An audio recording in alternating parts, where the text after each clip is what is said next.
મૌલિક હમણાં જ ઓફિસમાં પહોંચ્યો હતો કે અચાનક તેને યાદ આવ્યું કે તે પોતાની ફાઇલ ઘરે જ ભૂલી ગયો છે. તેથી થોડા સમય પછી તે ફાઇલ લેવા માટે પાછો ઘરે આવ્યો. પરંતુ જેમ જ તે ઘરે પહોંચ્યો તેમ તેના કાનમાં કોઈ અવાજ પડ્યો. આ કડક અવાજ તેની પત્ની પલકનો હતો. મમ્મીજી, મારા માટે ગરમા ગરમ ચા બનાવી લાવો અને બાકીનું કામ કર્યું છે કે નહીં? ત્યારે તેની મા ઉમાબેન પોતાના ઘૂંટણ દબાવતા બોલ્યા, પલક બેટા, રસોડાનું કામ તો મેં પૂરું કરી દીધું છે, પણ આજે મારાથી કચરા પોતા નહીં થાય. આજે મારા ઘૂંટણમાં બહુ વધારે દુખાવો થઈ રહ્યો છે.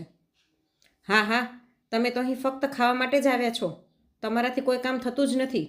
અમારું જ દિમાગ ખરાબ છે કે તમને ઘરે રાખ્યા છે. તમારી દવાઓનો ખર્ચ પણ ઉઠાવીએ છીએ અને તમારાથી થોડું ઘરનું કામ પણ થતું નથી. વહુની વાતનો જવાબ આપવો ઉમાબેને યોગ્ય ન માન્યો અને આંખોમાં આંસુ લઈને શાંતિથી રસોડા તરફ ચાલ્યા ગયા. ત્યારે પોતાના રૂમમાં જતાં જતાં પલકે અવાજ લગાવ્યો, હવે જરા ઝડપથી કામ કરો. ફરી ઘૂંટણના દુખાવાનું બહાનું બનાવીને બેસી ના જતા. આ વાતો સાંભળતા જ બહાર ઊભેલા મૌલિકને પોતાના કાન પર વિશ્વાસ ન આવ્યો. પોતાની માની આવી હાલત જોઈને તેની આંખોમાં આંસુ આવી ગયા. પોતાની બીમારી હોવા છતાં પણ ઉમાબેન સતત કામ કરતા જ રહેતા હતા. ત્યારે અચાનક તેમને પોતાના ખભા પર કોઈનો સ્પર્શ અનુભવાયો. પાછળ ફરીને જોયું તો તેમનો દીકરો મૌલિક ઊભો હતો. તેને જોઈને ઉમાબેનનું દુઃખ આંખોમાંથી આંસુ બનીને વહેવા લાગ્યું. પરંતુ એ જ ક્ષણે તેમણે ખોટું સ્મિત કરીને પોતાના આંસુ છુપાવતા કહ્યું, અરે બેટા, તું ક્યારે આવ્યો? પણ મૌલિક ભરેલી આંખોથી પોતાની માને એક ટક જોતો રહ્યો. શું થયું બેટા? મને આમ કેમ જોઈ રહ્યો છે? ત્યારે રડતા અવાજમાં મૌલિકે કહ્યું, મમ્મી, તમે હજી કેટલું સહન કરશો? તમે મને કહ્યું કેમ નહીં કે આ ઘરમાં રહીને તમને આટલું બધું સહન કરવું પડી રહ્યું છે? શું તમને તમારા ઉછેર પર વિશ્વાસ નહોતો રહ્યો કે તમે મારાથી આટલી મોટી વાત પણ છુપાવી રાખી? આ કહેતા કહેતા મૌલિકનો અવાજ ભરાઈ ગયો. તે પોતાની માને ભેટી પડ્યો અને બોલ્યો, બસ મમ્મી, હવે બહુ થઈ ગયું. ત્યારે રૂમમાંથી પલકનો ચીસ પાડતો અવાજ આવ્યો, હજુ સુધી ખાવાનું બનાવ્યું નથી કે ફરી ઘૂંટણ પકડીને બેસી ગયા છો? આવું કહેતી પલક ગુસ્સાથી પગ પછાડતી રસોડા તરફ આવી. પરંતુ સામે પોતાના પતિ મૌલિકને જોઈને તેની હાલત એવી થઈ ગઈ કે જાણે શરીરમાંથી લોહી જ ઉતરી ગયું હોય. આ વાત લગભગ 8 વર્ષ પહેલાંની છે, જ્યારે ઉમાબેન અને વસંતભાઈ પલકને પોતાના ઘરની વહુ બનાવીને લાવ્યા હતા. તે સમયે ઉમાબેન બહુ ખુશ હતા. તેઓ વિચારી રહ્યા હતા કે વહુના આવવાથી હવે ઘરમાં ખુશીઓ અને રોનક આવી જશે. પરંતુ આ ખુશી વધારે દિવસ ટકી નહીં, કારણ કે તેમની વહુમાં વહુ જેવા કોઈ ગુણ જ નહોતા. તે તો પોતાના અહંકારમાં જ ડૂબેલી રહેતી હતી. નાનું કુટુંબ હોવા છતાં પણ પલકને કોઈની સાથે કંઈ લેવા દેવા નહોતું. તેને ઘરકામમાં જરાય રસ નહોતો. આખો દિવસ ફરવું, શોપિંગ કરવું અને પાર્ટીઓમાં જવું, બસ એ જ તેની દુનિયા હતી.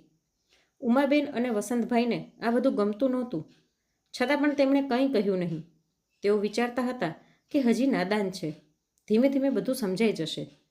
પરંતુ જ્યારે પણ મૌલિક તેને સમજાવવાનો પ્રયત્ન કરતો ત્યારે તે તેની સાથે પણ ઝઘડો કરવા તૈયાર થઈ જતી.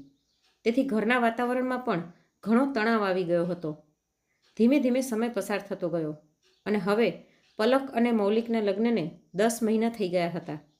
એક દિવસ તો રાત્રિના 10 વાગવા આવ્યા હતા, છતાં પણ પલક હજુ સુધી ઘરે પાછી આવી નહોતી. વસંતભાઈ અને ઉમાબેન ચિંતામાં અહીંથી ત્યાં ફરતા હતા અને વારંવાર ઘડિયાળ તરફ જોઈ રહ્યા હતા.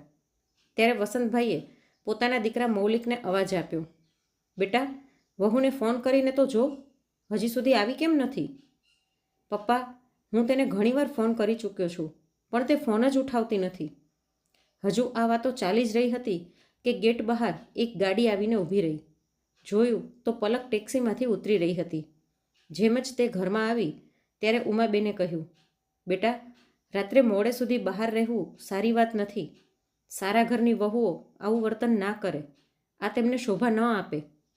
ઉમાબેન એટલું બોલ્યા કે તરત જ પલક તેમના પર ગુસ્સે થઈ ગઈ. હવે મારી જિંદગીમાં દખલ ન કરો તો સારું. મારું સારું ખરાબ હું સારી રીતે જાણું છું. આ બાબત મને તમારી પાસેથી શીખવાની જરૂર નથી. વહુના મોઢેથી આવી વાતો સાંભળીને ઉમાબેન અને વસંતભાઈ આશ્ચર્યમાં પડી ગયા. ત્યારે પોતાની પત્નીનો આવો સ્વભાવ જોઈને મૌલિક ગુસ્સાથી બોલ્યો, પલક, તારી હિંમત કેવી રીતે થઈ મારી મમ્મી સાથે આવી રીતે વાત કરવાની? પછી તો શું હતું, એ રાત્રે પલકે ઘરમાં એવો હોબાળો મચાવ્યો કે તેનો અવાજ પડોશીઓ સુધી પણ પહોંચી ગયો. અને એ દિવસ પછી તેણે આ ઘરમાં ન રહેવાની જીદ પકડી લીધી. તે રોજ પોતાના પતિ મૌલિક પાસે એક જ ફરિયાદ કરતી કે મને આ નાના ઘરમાં રહેવું ગમતું નથી. આ ઘર મારા સ્ટાન્ડર્ડ મુજબનું નથી. અહીં તો પ્રાઇવસી નામની કોઈ વસ્તુ જ નથી. સમય પસાર થતો ગયો અને મૌલિક પણ સારી કમાણી કરવા લાગ્યો. એક દિવસ સાંજે તે ઘરે પાછો આવ્યો ત્યારે તેની સાથે મીઠાઈનો ડબ્બો હતો. તે બોલ્યો, મમ્મી, પપ્પા, તમે લોકો ક્યાં છો? પછી અંદર આવીને તેણે પોતાની મમ્મીને મીઠાઈ ખવડાવતા કહ્યું, મમ્મી, આજે આપણા માટે બહુ ખુશીનો દિવસ છે. આજે મેં એક બહુ મોટું ઘર ખરીદ્યું છે. હવે આપણે બધા એ ઘરમાં સાથે રહીશું અને પલકને પણ કોઈ ફરિયાદ નહીં રહે. આજે મૌલિકને જેટલી ખુશી થઈ રહી હતી તેનાથી પણ વધારે ખુશી ઉમાબેન અને વસંતભાઈને થઈ કે તેમના દીકરાએ પોતાની મહેનતની કમાણીથી આટલા મોટા શહેરમાં મોટું ઘર ખરીદ્યું છે. આ વાત સાંભળીને પલકની ખુશીનો તો પાર જ રહ્યો નહોતો. ઉમાબેન અને વસંતભાઈ ભગવાનનો આભાર માનવા માટે મંદિરે ભોગ ચડાવવા ગયા. આખરે આનાથી વધારે ખુશીની વાત તેમના માટે બીજી શું હોઈ શકે? પરંતુ પલકના મનમાં તો કંઈક બીજું જ ચાલી રહ્યું હતું. મૌલિક હાથ મોઢું ધોઈને જમવાના ટેબલ પર બેઠો ત્યારે પલક તેની પાસે આવી અને બોલી, મૌલિક, નવા ઘરે વધારે સામાન લઈને જવાની કોઈ જરૂર નથી. જેટલી જરૂર પડશે એટલો જ સામાન લઈ જઈશું. અને એમ પણ મમ્મી અને પપ્પા તો આ ઘરમાં જ રહેશે. જ્યારે જે વસ્તુની જરૂર પડશે આપણે અહીંથી લઈ જઈશું. પત્નીની આ વાત સાંભળીને મૌલિક ખૂબ જ આશ્ચર્યમાં પડી ગયો. તેણે કહ્યું, પલક, તું આ શું બોલી રહી છે? મારા મમ્મી અને પપ્પા અહીં કેમ રહેશે? હું તેમનો એકલો દીકરો છું અને હું તેમનાથી અલગ નહીં રહું. પલકે કહ્યું, જો, મને નથી લાગતું કે તેઓ આ ઘર છોડીને પોતાના દીકરા વહુના ઘરે જવા માગશે. અને જો તમને કોઈ સમસ્યા હોય તો તમે તેમને નવા ઘરે લઈ જાઓ, પરંતુ પછી મારી પાસે કોઈ અપેક્ષા રાખતા નહીં. તેમની જવાબદારી મારી નહીં હોય. પલકે પોતાની વાત એટલી સ્પષ્ટ રીતે કહી દીધી કે મૌલિક એકદમ ચૂપ થઈ ગયો. ત્યાં જ ઉમાબેન અને વસંતભાઈ પણ મંદિરમાંથી પાછા આવી ગયા હતા. દીકરા અને વહુ વચ્ચેની બધી વાતો તેઓ સાંભળી ચૂક્યા હતા. ત્યારે વસંતભાઈ અંદર આવ્યા અને બોલ્યા, બેટા, તમે લોકો નવા ઘરે જાઓ. અમે અહીં અમારા ઘરમાં જ રહી જઈશું. પછી પલક તરફ જોઈને બોલ્યા, અને હા, આ ઉંમરે પણ અમારા હાથ પગ ચાલે છે, એટલે અમારી જવાબદારી લેવાની કોઈને જરૂર નથી. એકબીજા માટે અમે બંને પૂરતા છીએ. તારી પત્નીને તેનું નવું ઘર મુબારક. વસંતભાઈએ કડક શબ્દોમાં આ વાત કહી. મૌલિકે જોયું કે તેના પિતાનો ચહેરો ગુસ્સાથી લાલ થઈ ગયો હતો. આજ સુધી તેણે પોતાના પિતાને આટલા ગુસ્સામાં ક્યારેય જોયા નહોતા. એ જ સમયે રડતા રડતા તેણે પોતાના પિતાના પગ પકડી લીધા અને બોલ્યો, પપ્પા, તમે તો તમારી વાત કહી દીધી અને પલકે પણ પોતાનો નિર્ણય કહી દીધો, પરંતુ મારા વિશે તો કોઈએ વિચાર્યું જ નહીં. હું તમારાથી દૂર કેવી રીતે રહી શકીશ? પોતાના દીકરાને રડતો જોઈને ઉમાબેન અને વસંતભાઈની આંખોમાંથી પણ આંસુ વહેવા લાગ્યા. વસંતભાઈએ પોતાના દીકરાને ઊભો કર્યો અને ગળે લગાવતા બોલ્યા, દિલ નાનું ના કર બેટા, આપણે એક જ શહેરમાં તો છીએ. જ્યારે મન થાય ત્યારે મળવા આવી જજે, પરંતુ દિવસમાં એકવાર ફોન કરીને તારો અવાજ જરૂર સંભળાવી દેજે. તારા આ વૃદ્ધ મા બાપ એમાં જ ખુશ થઈ જશે. પરંતુ મૌલિક માન્યો નહીં અને બોલ્યો, ના પપ્પા, મેં નિર્ણય કરી લીધો છે. હું તમને છોડીને ક્યાંય નહીં જાઉં. ત્યારે પલક ગુસ્સાથી બોલી, તમને તો ફક્ત તમારા મા બાપની જ ચિંતા છે. મારી ઈચ્છાઓનું તો તમારા માટે કોઈ મહત્ત્વ જ નથી. આ લોકોને પણ એટલું સમજવું જોઈએ કે પોતાના દીકરા અને વહુની ખુશીમાં જ પોતાની ખુશી જોવી જોઈએ. અને મેં તમને પહેલેથી જ કહ્યું હતું કે મને પ્રાઇવસી જોઈએ. હવે હું તમારા આ ગામડિયા મા બાપને વધુ સમય સહન નહીં કરી શકું. આટલી વાત સાંભળતા જ મૌલિકનો ગુસ્સો સાતમા આસમાને પહોંચી ગયો. તે ગુસ્સામાં પલક પર હાથ ઉઠાવવા જતો હતો કે એટલામાં વસંતભાઈએ તેનો હાથ પકડી લીધો. પછી પોતાના દીકરાની સામે હાથ જોડીને બોલ્યા, બેટા, મારી વિનંતી છે કે તમે લોકો અહીંથી ચાલ્યા જાઓ. અમારા કારણે તમારું ગૃહસ્થ જીવન બગાડશો નહીં. હું તો ફક્ત એટલું જ ઈચ્છું છું કે તમે બંને હસતા ખેલતા ખુશીથી રહો. તમારો સંબંધ બગડતો જોઈને અમને પણ શાંતિ નહીં મળે. આમ કહીને વસંતભાઈએ પોતાના દીકરાને છાતી સાથે લગાવી લીધો. મૌલિક અને તેના મા બાપ ત્રણેયની આંખોમાં આંસુ હતા. જ્યારે પલક એ વિચારથી ખુશ હતી કે આખરે તેની ઈચ્છા પૂરી થઈ ગઈ. પછી શું, માત્ર 10 દિવસ પછી જ દીકરો અને વહુ નવા ઘરમાં રહેવા ચાલ્યા ગયા. પોતાના નવા ઘરમાં પલક બહુ ખુશ હતી, પરંતુ મૌલિક અલગ રહેતો હોવા છતાં પણ પોતાના માતા પિતાની ખૂબ કાળજી રાખતો. તે રોજ ફોન કરીને માતા પિતાની ખબર પૂછતો અને દર અઠવાડિયે તેમની જરૂરિયાતનો સામાન લઈને આવી જતો અને પોતાના માતા પિતા સાથે સમય પસાર કરતો. તેના માતા પિતાને ક્યારેય કોઈ કામ પડતું તો તે તરત હાજર થઈ જતો. વસંતભાઈને ડાયાબિટીસની બીમારી હતી, તેથી તે તેમને દર અઠવાડિયે ડૉક્ટર પાસે પણ બતાવવા લઈ જતો.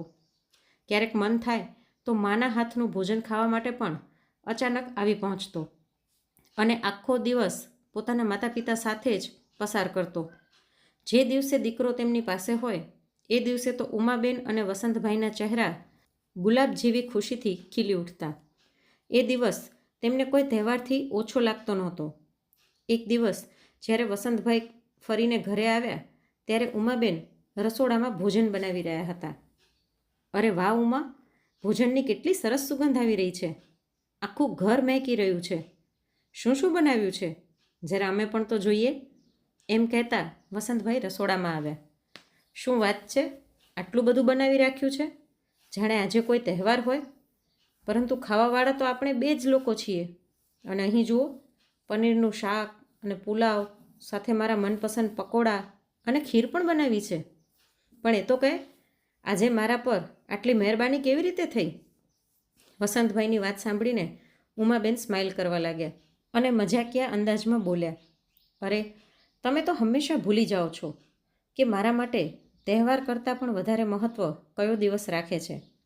વાત એમ છે કે કાલે મૌલિકનો ફોન આવ્યો હતો અને તે કહી રહ્યો હતો કે આજે તે આપણને મળવા આવશે, એટલે વિચાર્યું કે તેની પસંદની શાકભાજી સાથે પકોડા અને ખીર પણ બનાવી લઉં.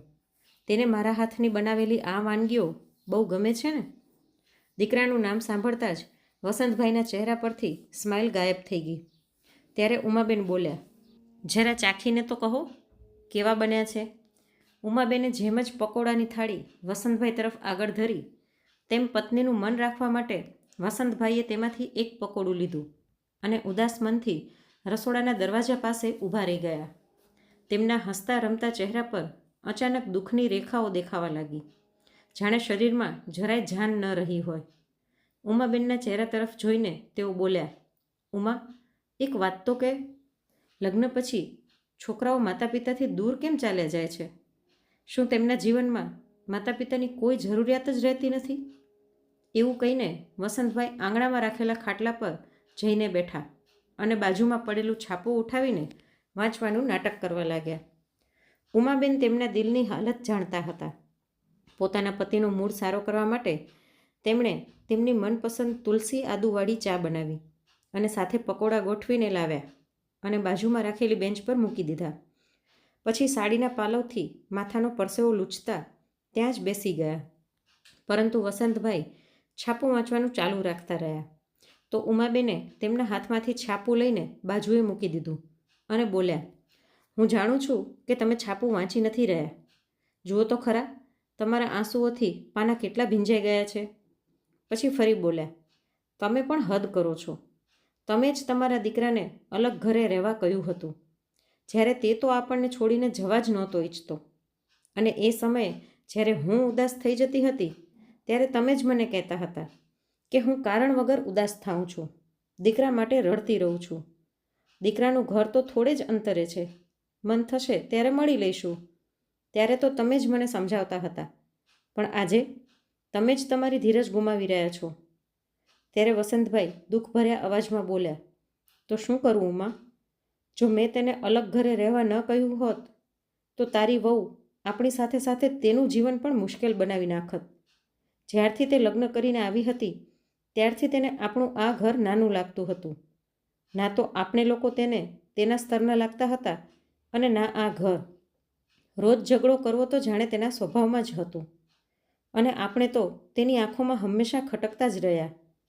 જ્યારે વહુ આપણી સાથે રહેવા જ નહોતી ઈચ્છતી તો શું હું દીકરાને એવું કહું કે પોતાની પત્નીને છોડી દે અને અમારા સાથે રહે. પતિની વાતો સાંભળીને ઉમાબેનની આંખોમાં પણ આંસુ આવી ગયા, પરંતુ તરત જ પોતાના આંસુ છુપાવતા તેઓ રસોડામાં ચાલ્યા ગયા અને વાસણમાં રાખેલી ખીર ચાખવા લાગ્યા. એવામાં અવાજ આવ્યો, અરે ઉમા, જરા આવતો, જો આપણો દીકરો આવ્યો છે. અવાજ સાંભળીને ઉમાબેન ઝડપથી બહાર આવ્યા તો સામે તેમનો દીકરો મૌલિક ઊભો હતો. તેને જોતાં જ તેઓ દોડીને આવ્યા અને તેને ગળે લાગી ગયા. બંને પતિ પત્નીનું દુઃખ પળમાં જ ક્યાંક ગાયબ થઈ ગયું. સમયના મારથી ધૂંધળી થઈ ગયેલી તેમની આંખોમાં ફરીથી ચમક આવી ગઈ અને બધા દુઃખ ખુશીમાં બદલાઈ ગયા. આમ તો દીકરાને મળ્યા પછી માતા પિતાના થોડા દિવસો ખૂબ આનંદથી પસાર થતા, પરંતુ આજે જ્યારે મૌલિક પોતાના ઘરે પાછો ગયો ત્યારે વસંતભાઈ કંઈક વધારે જ અસ્વસ્થ અનુભવવા લાગ્યા. થોડીવાર પછી તેઓ બોલ્યા, ઉમા, મને કંઈ સારું નથી લાગતું. ઉમાબેને જોયું કે તેમના પતિ પરસેવાથી ભીંજાઈ ગયા હતા. થોડા જ સમયમાં તેમને છાતીમાં દુખાવો થવા લાગ્યો તો ઉમાબેને તરત દીકરાને ફોન કરીને આવવા કહ્યું અને દોડીને વસંતભાઈ પાસે આવીને બોલ્યા, તમને કંઈ નહીં થાય, મૌલિક હમણાં જ આવી જશે, પછી આપણે ડૉક્ટર પાસે જઈશું. ઉમાબેન બોલ્યા જ કરતા હતા, પરંતુ સાંભળવા માટે હવે વસંતભાઈ જીવતા રહ્યા નહોતા. તેઓ નિર્જીવ થઈને ખાટલા પર જ ઢળી પડ્યા હતા અને પોતાના બધા દુઃખોથી મુક્ત થઈ ગયા હતા. આ બધું જોઈને ઉમાબેનની તો જાણે આખી દુનિયા જ ઉજળી ગઈ. બીજી તરફ મૌલિકના દુઃખનો તો પાર જ નહોતો. પોતાના પિતાના મૃત્યુ માટે તે પોતાને જ જવાબદાર માનતો હતો, પરંતુ હવે પોતાની માને એકલી છોડવી તેને યોગ્ય લાગ્યું નહીં. તેથી તે તેમને પોતાના ઘરે સાથે લઈ આવ્યો. તેણે પોતાની પત્ની પલકને માની સારી રીતે કાળજી રાખવા કહ્યું તો પલકે પણ હામાં માથું હલાવ્યું. દિવસો આમ જ પસાર થતા ગયા. ઉંમર વધતા હવે ઉમાબેન થોડા બીમાર રહેવા લાગ્યા હતા. તેમના ઘૂંટણોમાં પણ દુખાવો રહેતો હતો. મૌલિક સારી રીતે ડૉક્ટર પાસે તેમની સારવાર કરાવતો હતો. તેને આ વાતની સાંત્વના હતી કે તેની મા હવે તેની સાથે છે અને આરામથી રહે છે, અને તેની પત્ની પલકને પણ આ વાતથી કોઈ વાંધો નહોતો. ઉલટું તે તો બહુ ખુશીથી તેની માની સેવા કરતી હતી. પરંતુ આજે જ્યારે મૌલિક ફાઇલ લેવા માટે ઘરે આવ્યો ત્યારે પોતાની માની આવી હાલત જોઈને તેની આંખોમાંથી આંસુ વહેવા લાગ્યા. તે વિચારવા લાગ્યો, હું કેટલો બેદરકાર હતો કે મારી મા પાસે બે ઘડી બેસવાનો સમય પણ કાઢી શક્યો નહીં. પપ્પાના અવસાન પછી મમ્મી કેટલી એકલી થઈ ગઈ છે અને હું મારી જિંદગીમાં એટલો વ્યસ્ત થઈ ગયો કે માની આંખોમાં છુપાયેલું દુઃખ પણ ઓળખી શક્યો નહીં. આજે મેં જે વાતો સાંભળી, શું મારી મા રોજ આ બધું સાંભળે છે? આ ઘરમાં રહીને મારી માને બે સમયની રોટલી પણ શાંતિથી મળતી નથી. લાનત છે મારા પર. આ બધું વિચારીને મૌલિકનું લોહી ઉકળી ઉઠ્યું. તેણે પોતાની માનો હાથ પોતાના માથા પર રાખ્યો અને બોલ્યો, મમ્મી, તમને મારી કસમ છે, જો આજે તમે ખોટું બોલશો તો હવે સાચું સાચું કહો કે મારી ગેરહાજરીમાં પલક તમારી સાથે કેવો વ્યવહાર કરે છે. ત્યારે ઉમાબેનના મનમાં બધી વાતો ફરી વળવા લાગી. કેવી રીતે પલક મૌલિકની હાજરીમાં પોતાની સાસુની કાળજી રાખવાનો દેખાવ કરતી હતી, પરંતુ તેના જતાં જ તેમને ઘરની નોકરાણી જેવા બનાવી દેતી હતી. જો ઉમાબેન વહુને કંઈ પૂછે તો સામે જવાબ આપતી, તમને આ વાતથી શું લેવા દેવા, હું શું કરું છું અને શું નહીં. ક્યાંય જતાં પહેલાં તેમને કહીને જવું પણ જરૂરી સમજતી નહોતી. જો કોઈ દિવસે મૌલિક પોતાની મા માટે મનપસંદ વસ્તુ લઈ આવતો તો પણ તેના ગયા પછી ઘરમાં ઝઘડો ઊભો કરતી હતી. આ જ વાતથી ડરીને ઉમાબેન હંમેશા પોતાના દીકરાને કહેતા, બેટા, મારા માટે કંઈ લઈને ના આવતો જા. ઉમાબેન ના પાડતા હોવા છતાં પણ મૌલિકે તેમના રૂમમાં ટીવી લગાવી દીધું, જેથી ખાલી સમયે માનું મન લાગી રહે. એક દિવસ ઉમાબેનનું મન થયું તો તેઓ થોડા સમય માટે ટીવી જોવા બેસી ગયા, પરંતુ જેમ જ પલકની નજર પડી તેમ તેનું તો જાણે ગુસ્સાથી શરીર સળગી ઉઠ્યું. ગુસ્સામાં તેણે ઉમાબેનના હાથમાંથી રિમોટ ખેંચીને ટીવી બંધ કરી દીધું અને બોલી, હું થોડા સમય માટે ઘરની બહાર શું ગઈ, તમે તો ટીવી ચાલુ કરીને બેસી ગયા. તમારા રૂમમાં પંખો પણ અલગથી ચાલે છે. આ બધાનું બિલ કોણ ભરશે, તમારો બાપ? ઉમાબેન ચૂપ રહી ગયા. જો તેઓ કંઈ બોલત તો ઉલટું તેમને જ ચાર વાતો સાંભળવી પડત. આ બધી વાતો ઉમાબેને આજ સુધી પોતાના દીકરાને કહી નહોતી, પરંતુ આજે જ્યારે મૌલિકે તેમને પોતાની કસમ આપી ત્યારે તેઓ પોતાને રોકી ન શક્યા અને બધું કહીને પોતાના દિલનો ભાર હળવો કરી લીધો. આ બધું સાંભળીને મૌલિકનો ગુસ્સો ઉકળી ઉઠ્યો. તેણે જોરદાર થપ્પડ પલકના ગાલ પર મારી. થપ્પડનો અવાજ આખા ઘરમાં ગુંજી ઉઠ્યો. પલક પોતાનો ગાલ પકડીને આશ્ચર્યથી ઊભી રહી ગઈ. મૌલિકની આંખોમાં ગુસ્સો નહોતો, પરંતુ પોતાની મા માટેનું દુઃખ અને પસ્તાવો હતો. તે કરુણ અવાજમાં બોલ્યો, જે માએ મને પોતાની ખુશીઓ કરતાં પણ વધારે મહત્ત્વ આપ્યું, આજે એ જ માને મારા ઘરમાં અપમાન સહન કરવું પડ્યું. હું તને ક્યારેય માફ નહીં કરી શકું. ઉમાબેન તરત વચ્ચે આવી ગયા અને બોલ્યા, ના બેટા, વહુ પર હાથ ન ઉપાડ. જેટલી ભૂલ એની છે એટલી જ મારી પણ છે. હું જ દર વખતે ચૂપ રહી અને એની હિંમત વધવા દીધી. પરંતુ આજે મૌલિક ચૂપ રહેવાનો નહોતો. તેણે પલક તરફ જોઈને કહ્યું, આજે નિર્ણય તારે કરવો પડશે પલક. અથવા તો આ ઘરમાં મારી માને તેમનું સન્માન મળશે, નહીં તો તારે આ ઘર છોડવું પડશે. આજે પહેલીવાર પલકની આંખો ઝૂકી ગઈ. તેને યાદ આવવા લાગ્યું કે કેવી રીતે તેણે પોતાની જીદ અને અહંકારમાં એક વૃદ્ધ માતા પિતાનું દિલ દુભાવ્યું હતું. કેવી રીતે વસંતભાઈ આ દુનિયામાંથી દીકરાની દૂરીનું દુઃખ લઈને ચાલ્યા ગયા અને હવે એ જ દુઃખ ઉમાબેનની આંખોમાં રોજ દેખાતું હતું. તે રડતા રડતા બોલી, મમ્મી, મને માફ કરી દો. મેં હંમેશા તમને બોજ સમજ્યા, જ્યારે તમે મને દીકરી માનવામાં ક્યારેય કોઈ કમી રાખી નહોતી. પપ્પા તો હવે નથી રહ્યા, પરંતુ હવે હું મારી ભૂલ સુધારવા માગું છું. મને એક તક આપો. ઉમાબેનની આંખોમાંથી આંસુ વહેવા લાગ્યા. તેમણે કાંપતા હાથોથી પલકના માથા પર હાથ ફેરવ્યો. એ દિવસ પછીથી ઘરના વાતાવરણમાં સંપૂર્ણ બદલાવ આવી ગયો. હવે સવારે પલક પોતે પોતાની સાસુ માટે ચા બનાવતી, તેમની સાથે બેસીને વાતો કરતી, ડૉક્ટર પાસે પણ પોતે લઈને જતી અને સૌથી મોટી વાત, હવે તે તેમને જવાબદારી નહીં પરંતુ પોતાનો પરિવાર માનવા લાગી હતી. તો મિત્રો, તમારો દીકરો પણ મૌલિક જેવો માતા પિતાનું ધ્યાન રાખવાવાળો છે કે નહીં? અને તમે કયા શહેરમાંથી વાર્તા સાંભળી રહ્યા છો? કોમેન્ટ કરીને જરૂરથી જણાવજો. જો વાર્તા ગમી હોય તો લાઈક કરો, શેર કરો અને ચેનલને સબસ્ક્રાઈબ કરવાનું બિલકુલ ના ભૂલશો. ફરી મળીશું આવી જ એક સામાજિક વાર્તા સાથે. રાધે રાધે.